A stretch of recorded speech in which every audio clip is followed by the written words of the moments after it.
Tenang, seluruh rumah sakit sedang dibuat heboh dengan kedatangan pasien yang begitu tiba-tiba. Otnell memijit pelipisnya saat mendengar bahwa kepala Departemen Beda Saraf berada di luar negeri dan rekan-rekannya yang lain ada yang tidak masuk dan sedang melakukan operasi besar. Yang tersisa saat ini hanyalah Chelsea dan seorang rekannya perempuan. Kenapa di saat seperti ini orang-orang bodoh itu hari ini pergi? Kesal Otnell. Hei, berhentilah menggerutu, ketus seseorang yang tak lain adalah Farrell, direktur rumah sakit itu. Semua orang menundukkan kepala mereka dan memberi hormat pada direktur muda mereka yang begitu kompeten itu. Selamat siang, direktur, ucap mereka dengan hormat. Farrell mengangguk ramah. Cakap, Farrell, apa yang harus kulakukan? Gerutu Otnell sambil menghampiri Farrell seperti seorang anak kecil yang mengadu pada kakak laki-lakinya. Melihat interaksi Farrell dengan Otnell, para dokter dan petugas medis di sana sampai dibuat terheran-heran, sebab dari sudut pandang ini, Otnell justru terlihat seperti seorang anak kecil, tapi di balik itu dia adalah dokter dengan mulut paling pedas. Bodoh, gara-gara kau, aku dan kakak iparmu tak bisa makan siang. Cak, lakukan saja operasinya. Apa seluruh kemampuanmu telah hilang hanya karena menemukan pasien dengan begitu banyak keluhan, ha? Ejek Farrell. Otnell hanya bisa mengerucutkan bibirnya. Aku baru saja melakukan bifas, apa menurutmu ini akan baik-baik saja, Kak Farrell? Hais, Otnell memasang wajah kesal. Cak, gak usah lebay, segera lakukan prosedur operasi. Setelah itu kau bisa istirahat, dokter Chelsea akan membantumu.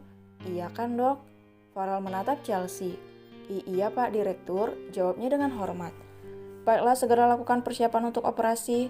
Dokter Otnell akan memimpin operasi ganda kali ini. Panggil seluruh dokter fellow untuk melihat operasi besar ini, perintah Farrell. Baik dok, jawab mereka semua dengan tegas. Ya Kak Farrell, kenapa harus ditonton sih, lagian pasien lain masih banyak, gerutu Otnell. Farrell memutar malas kedua bola matanya, dia mengeluarkan ponselnya dan mencari nama seseorang di sana. Mama Luna mana ya? Mana ya nomornya? Sepertinya Otnell memang harus diberi pelajaran oleh Mama Luna, gumam Farrell. Mata Otnell terbelalak, bisa habis dia direpeti oleh mama cerewetnya itu. Belum lagi kakak-kakak kembarnya akan langsung menghukumnya. Hais, dasar Kak Farrell pengadu, dasar direktur kejam, mulut ember, lihat saja kan kodukan pada Momros, awas kau.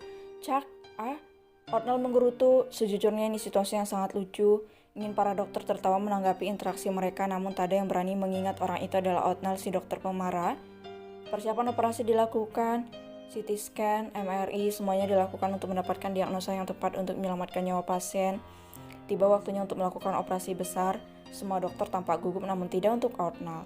Dia dengan santainya melenggang masuk ke dalam ruang operasi. Dr. Chelsea sudah berada di posisi begitu juga dengan Andre dan Jerry yang akan bertugas sebagai asisten Otnell. Operasi pertama dilakukan, mereka akan memperbaiki katup jantung pasien yang terluka yang menjadi alasan jantung pasien tidak bekerja dengan baik. Otnell merenggangkan kedua tangannya, memutar pergelangan tangannya dan siap melakukan operasi. Semua dokter yang tidak bertugas menonton dari luar ruang operasi ganda yang akan dilakukan. Apa dokter Chelsea mampu melakukan ini? Bukannya dia dokter fellow tahun kedua? Apa dia bisa?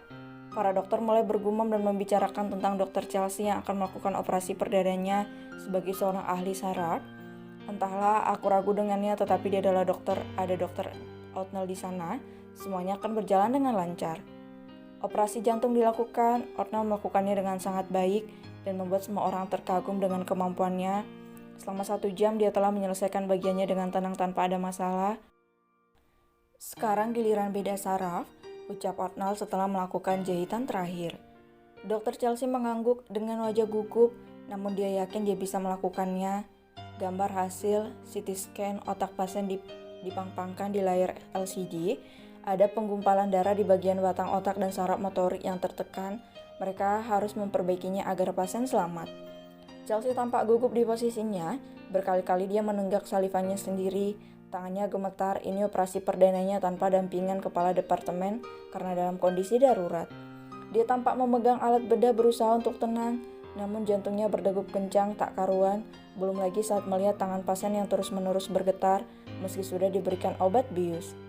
Hei, apa yang kau lakukan? Kau ingin membuat pasien mati, ha? Kesal Otnell saat melihat keraguan di mata Dr. Chelsea. Maaf dok, akan saya mulai, ucapnya. Alat untuk membuka tulang bagian kepala sudah dipasang. Chelsea memulai pekerjaannya. Di layar tampak jelas gambar otak pasien yang akan diperbaiki. Chelsea memulai pekerjaannya dengan baik. Dia menyedot darah di bagian kepala yang terganggu, menggunakan sebuah selang, menekan saraf motorik dan mengembalikannya ke posisi awal. Dia melakukannya dengan baik meski ini pertama kalinya bagi wanita itu. Tangannya tidak tremor lagi dok, Anda berhasil, ucap Jerry yang mengamati pasien. Chelsea bernapas lega.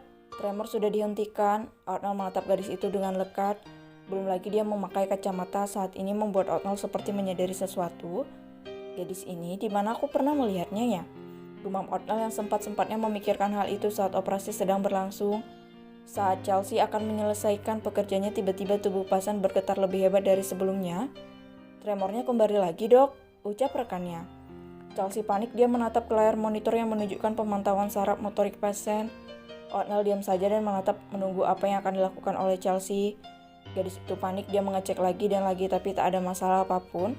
Dia melihat lebih dalam lagi tetapi semua sudah dibereskan dengan baik. Gadis itu bergetar ketakutan, bahkan orang-orang di luar ruangan itu juga ikut panik melihat kejadian itu. Bagaimana ini? Apa yang harus kulakukan? Seseorang tolong bantu aku, ucap Chelsea. Dia benar-benar pusing saat ini. Dok, cepat, apa yang harus dilakukan? Pasien bisa dalam bahaya.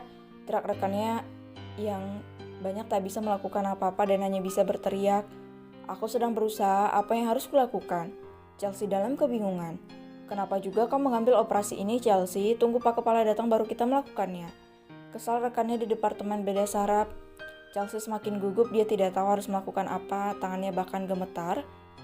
Otnell menatap kesal ke arah rekan kejar Chelsea yang hanya bisa melihat dan membentak gadis itu tanpa melakukan apa-apa. Otnell berjalan ke belakang tubuh Chelsea dan berdiri di sana sambil memegang bahu Chelsea yang gemetaran. Tenang, ucapnya tegas namun bukan dengan nada marah. Tarik napas dan konsentrasi, ucap Otnell.